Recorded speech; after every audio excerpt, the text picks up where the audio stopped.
Good morning, friends. Today is Friday, and I wanted to record this video in order to clarify a few things that were said and were discussed this week in the readings and the discussion board with regards to David and his reign, how he became king of ancient Israel, and other things. The first thing that I want to say is that as you read, there are different traditions as to how David became king. There are at least three traditions. The first one is found in 1 Samuel 16, 1 to 13, when David is anointed by Samuel after the divine election and God's rejection of Saul. In the second account, the second story in 1 Samuel 16, 14 to 23, David is chosen because of his skills as a musician. After the Spirit of the Lord had left Saul and he becomes tormented by an evil spirit from the Lord. In the third account that one finds in 1 Samuel 17, David is chosen and is spotted on, is selected very at a young age because of his capacities as a warrior, as he kills a fellow named Goliath, a Philistine named Goliath.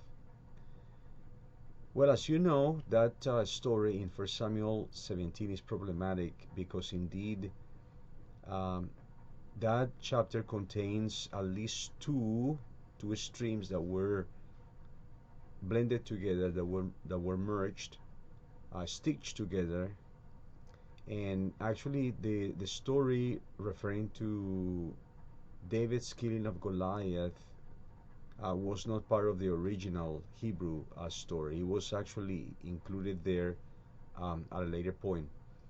And Collins actually shows the verses that you can actually read for yourself on page 241. I'm not going to give you those citations now, but he demonstrates the verses, what set of verses belongs to the first stream and what set of verses belong in the second stream. Now, in case you may say, well, this is just scholarly conjecture, there is actually textual evidence for this, and let me read from Collins where he talks about the textual evidence for this. So, quoting, the verses that make up the second story are missing from the Old Greek translation, as found in Codex Vaticanus. It is generally agreed that in this case the Greek preserves the older form of the text. The second story is an independent account of the combat. It introduces David as if he were previously unknown. Moreover, he is still a shepherd rather than a musician at Saul's court. This popular variant of the story must have been interpolated into the Hebrew text at some point in the Second Temple period. Close quote. That is from page 241. So, recapping, that story of who killed Goliath does not appear in the earlier Hebrew text that served as the forlage, as the base for the old Greek translation, and it was inserted at some point in the development of the text. There is another further evidence that there existed another account of who had killed Goliath, and that is, of course, in 2 Samuel 21:19, that says that a fellow named Elhanan, the son of Jair, killed Goliath. That is in 2 Samuel 21:19. Now, there is a parallel to that 2 Samuel 21:19 account in the Chronicler, right? So I wish that you could actually see for yourselves here in this book that you know,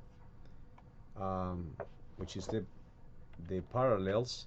You can see for yourselves how the chronicler edited that story, that account.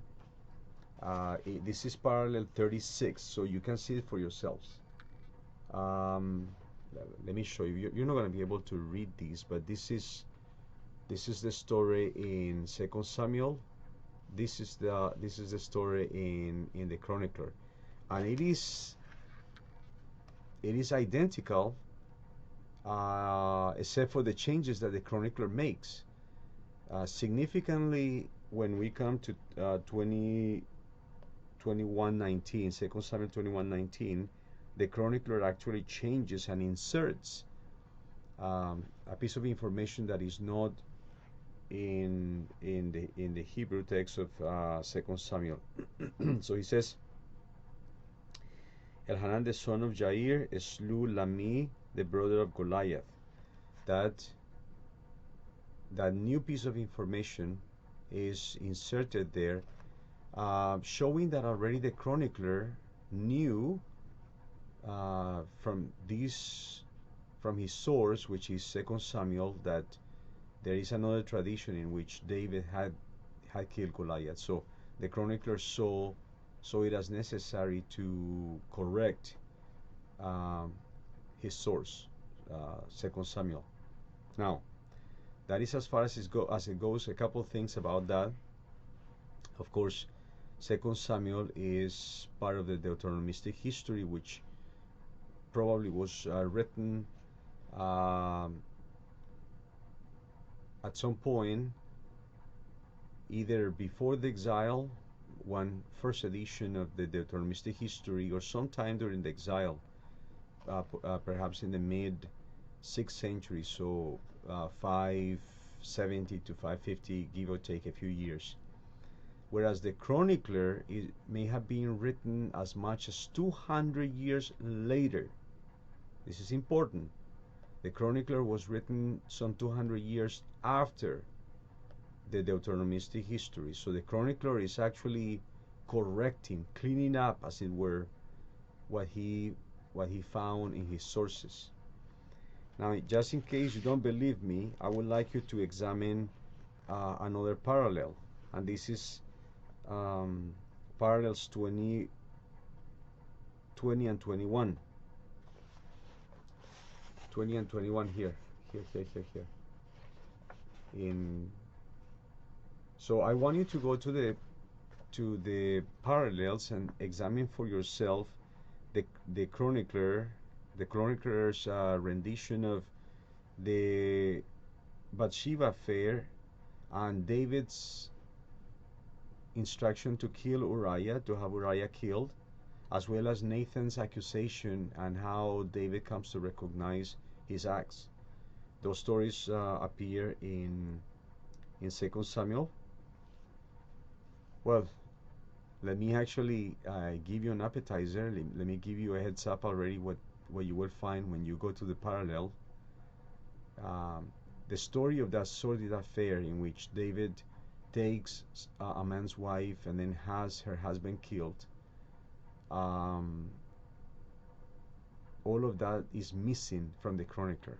The chronicler omitted that story, which is one of the most atrocious stories that you are going to read in the Hebrew Bible, especially with regards to David. That is not in the chronicler. The chronicler actually omitted it in order to actually portray David in a more favorable light.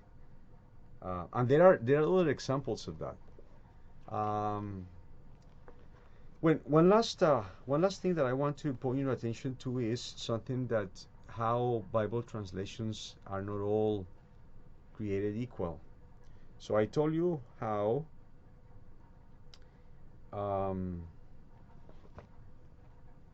there is the account of how Elhanan had been killed, or Elhanan had killed Goliath, right? That is in the Hebrew. That is in the Hebrew account of 2 Samuel 21:19. And 1 Chronicles 25 says that Elhanan killed Lami, the brother of Goliath. Now I have here in my hands to show you. This is the NIV, the NIV, and if you read the NIV, you're going to see in 2 Samuel 21:19 the following information. In another battle with the Philistines at Gob, Elhanan the son of Jair the Bethlehemite killed the brother of Goliath the Gittite. And there is a note. So if you go to the bottom of the page, you see Chronicles 20 verse 5, and then they make the notation, Hebrew doesn't have the brother of. So the editors of the NIV basically imported that piece of information about Elhanan killing not Goliath but his brother Lami. They imported that from 1 Chronicles 20. In other words, what these people have done is that they are harmonizing. They are not comfortable with what they found in the Hebrew text, the Masoretic text, so they see the need to actually change the text in their translation, in the NIV. The NIV in this case is not rendering what the Hebrew text does, is not being faithful to the Hebrew text. They import another piece of information from another book because they are not comfortable with what they found in the original, and then they feel compelled to change it. I think that you sense the righteous anger in my voice, because that's actually a grave fault in Bible translation. One shouldn't do such things. Well, friends, this is all I had to say. I'm going to actually post a few links as well so that you can read these for yourselves in reputable biblical, scholarly biblical sites. And I'm sorry that I'm sounding a little bit nasal, but I have been sick this week. So thanks so much, and see you at a later occasion. Bye.